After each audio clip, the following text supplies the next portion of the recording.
Everybody, welcome back to the program. Now today, I just found out about this record here and I really wanted to talk about it because it has a crazy backstory.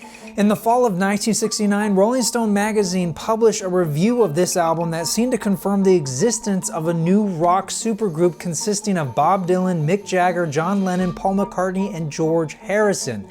The only problem, the review was a fake and meant to be read as satire. However, that didn't stop thousands of loyal readers to assume it was real, and the offices of Rolling Stone magazine were flooded with inquiries about how to get this bootleg album.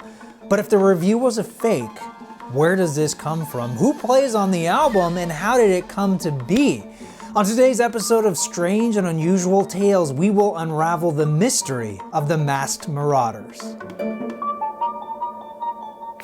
Our story begins in the fall of 1969. Rolling Stone review editor and critic Greil Marcus was up late one night with his friend and fellow Rolling Stone writer Bruce Muroff.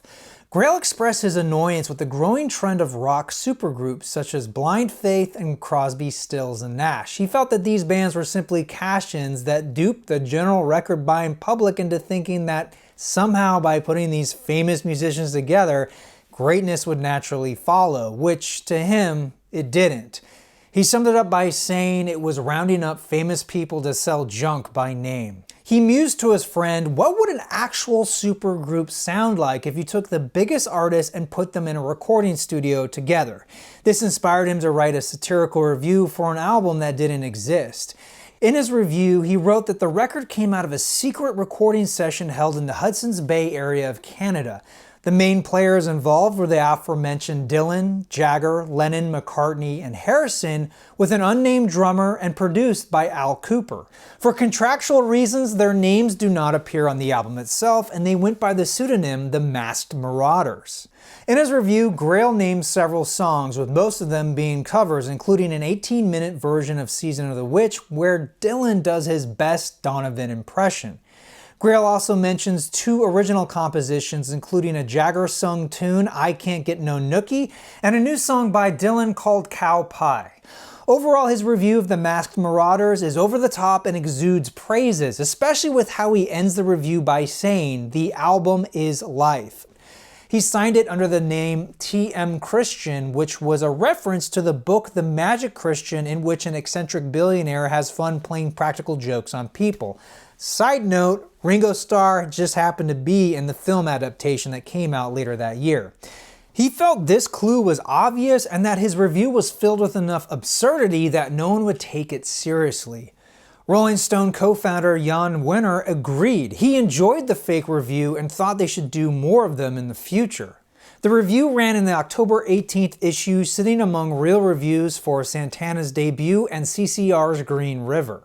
It didn't take long before the offices of Rolling Stone were bombarded with letters and phone calls from regular folks as well as record stores and distributors asking where to find the record. Supposedly, even Bob Dylan's manager and Alan Klein, the business manager for the Beatles and the Stones, both called asking for a copy. The attention came as a bit of a shock to Greil Marcus, but I think his hints went over most people's heads. Just casually reading through the review, I can see why so many people thought this was real. There's nothing about it that's too unbelievable, and there really wasn't a precedent for this kind of thing. I mean, here you have Rolling Stone magazine, at the time one of the top music publications in the United States, and in between real reviews you have this satire review with no clear indication that it was fake, nor was it published on April Fool's Day. And don't forget, the world was still in the throes of the whole Paul is dead conspiracy theory, so I think Greil put a little too much faith in his subtle hints. After talking with his friend and fellow Rolling Stone writer Landon Winner, they decided it would be fun to double down on the hype and actually record a few of the songs mentioned in the review. They got their friends, a local Berkeley group called the Cleanliness and Godliness Skiffle Band, to play the music, and they even secured some free recording time in a converted garage studio. Then on a warm September evening, they recorded 3 songs, Cow Pie, Season of the Witch, and I Can't Get No Nookie. With the tapes in hand, Landon played them on his weekly radio show, and the response was great. Some listeners were in on the joke, but for others, it only convinced them further that the Masked Marauders were real. The songs even found their way down to LA and became a bit of an underground regional hit. Grail and Landon wanted to produce a 7-inch single, but the cost proved to be too much, so they shopped the idea around to some record labels, and interest exceeded their expectations. They got offers from several different labels, but in the end they went with Warner Brothers Records since they were the largest and had the best distribution network.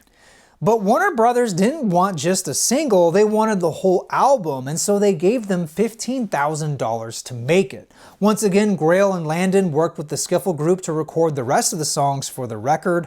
Warner Brothers art department created a logo for the Deity record label mentioned in the review, as well as new artwork for the cover.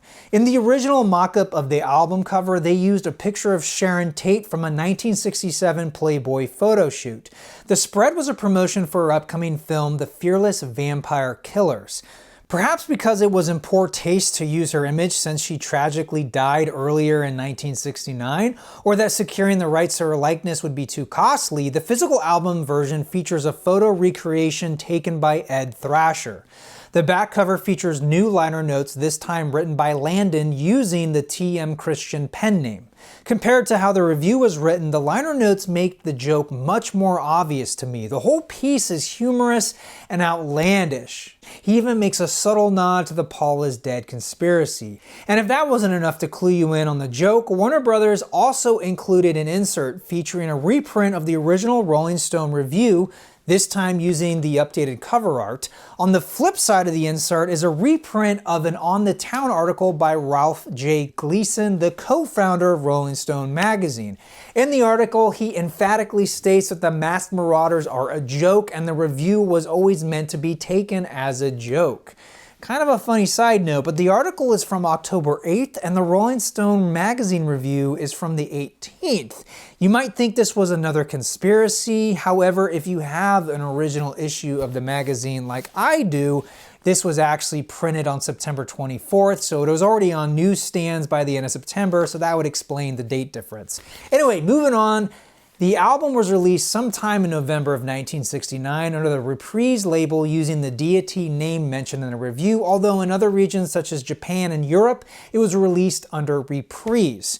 And the record actually sold well. In the end, it supposedly moved over 100,000 units, staying on the Billboard sales charts for 12 weeks, peaking at number 114. Although I have to think Warner Brothers overproduced the album and possibly even inflated these numbers because it's hard to find a copy today that doesn't have a corner cut out or a hole drilled in it. This indicates that it didn't sell well in the record shop and was sold back to Warner Brothers. Either way, it seems the record's popularity was short-lived, as by the end of 1969, even this anti-war newspaper was giving away copies if you became a new subscriber. So with the actual record in hand, how well does it match up to the original review? Well, to start with, it's only a single LP instead of a double LP, and that means most of the cover songs mentioned in the review are missing. Additionally, the version of Season of the Witch on the album is only 10 minutes, not the full 18 minutes promised in the original review. Side 2 brings us 3 seemingly new songs. The opener, Later, which is really just a reprise of the song The Book of Love on side 1. The next one, More or Less Hudson's Bay Again, is another Dylan-inspired tune, and the final track, Saturday Night at the Cow Palace, is pretty much a comedy skit that spells it out to the listener that this record is a joke. It's basically a dude saying, I bought this thinking it was a supergroup, but it's really just full of crap. And speaking of which, how is the actual music? Well, let's just say it was smart of them to open the album with the Rolling Stones inspired number I Can't Get No Nookie. It's probably the best, most realized song on here. The Mick Jagger impression by Brian Voorhees is spot on.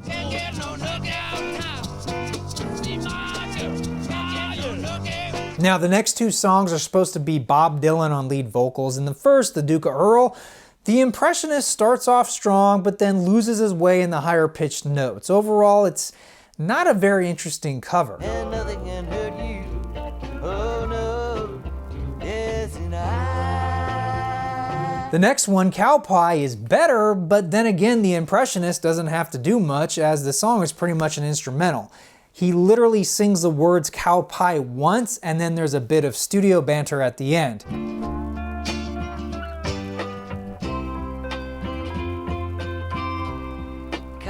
I will say though, as a song outside of this album, it's actually really good. It's sort of a laid-back country jam with some interesting arrangements and some really good harmonica playing.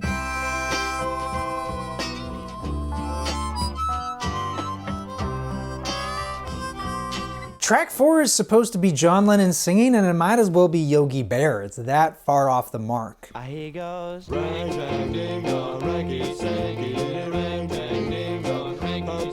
Musically, this is a pretty uninspired cover, not really funny, and just kind of a boring, low-energy song. I get they recorded it because it was mentioned in a review, but I just feel like they could have spent a little bit more time on this, put some of Lennon's personality into it, or relate it back to the Beatles' lyrics somehow.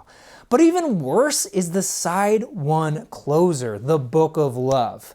According to the review, this is supposed to be Mick Jagger on lead vocals, but to me, it sounds more like Paul Simon going through puberty. Tell me, oh, the book of love. Got to know the answer with someone from above. This track also features a truly awful drum solo. I can't play the drums, but I don't think I could play something that bad on purpose. It takes some serious skill. But sadly, this does not translate into comedy, at least not for me.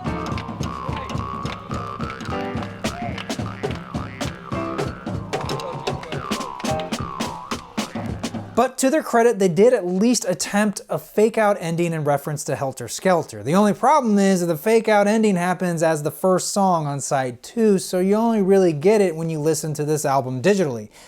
Does that make sense? Basically, side 1 ends with a fade-out, and side 2 begins with a fade-in of the same song, even though they titled it later. I guess that makes sense.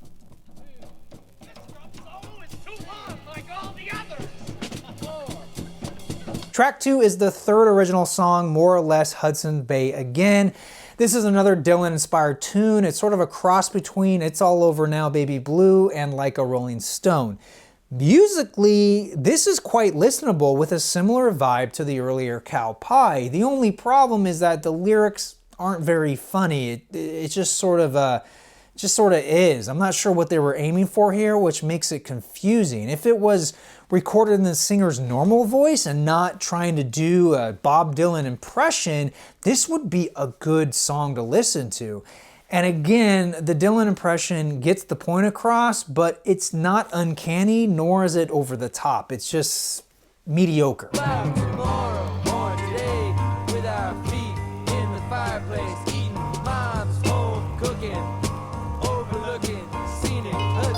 Track 3, Season of the Witch, is our last proper song.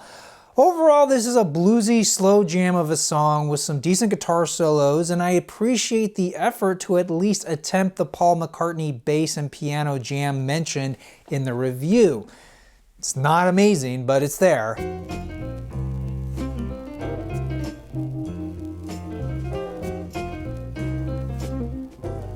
And honestly, even at 10 minutes, this song really works. It's not bad at all.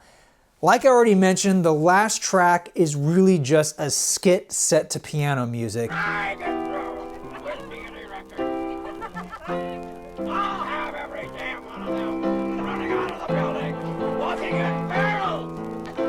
I am so mad. The main speaker sounds like Richard Nixon, and I'm not sure why. It's self-referential and meta, but it's not very funny in my opinion. It just sort of serves to hit the listener over the head with the fact that this is a joke.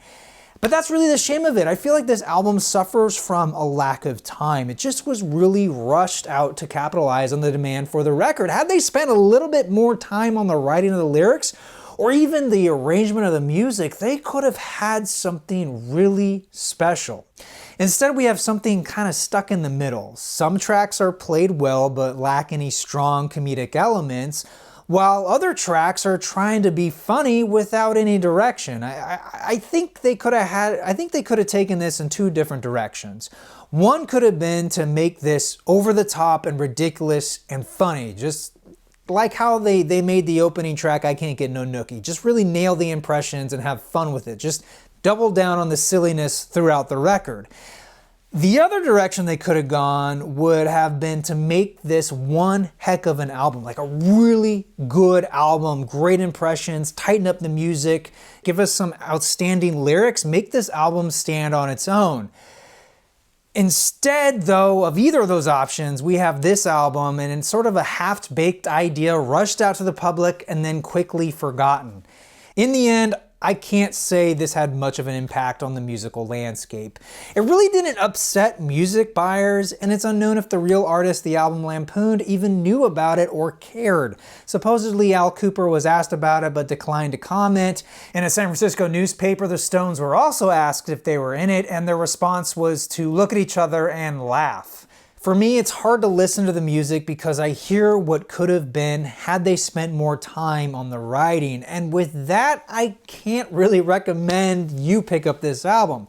But if you still want to pick up a copy, they're not too expensive since they made enough of them and demand isn't high. For whatever it's worth though, I say pick up the 7-inch single which has the best songs off this album, Cow Pie and I Can't Get No Nookie. Alright everyone, that will do it for today. Let me know what you think of this album. Were you around when this came out? Did you get fooled? Or were you like me and this is the first time you're hearing about it? I'm curious to know.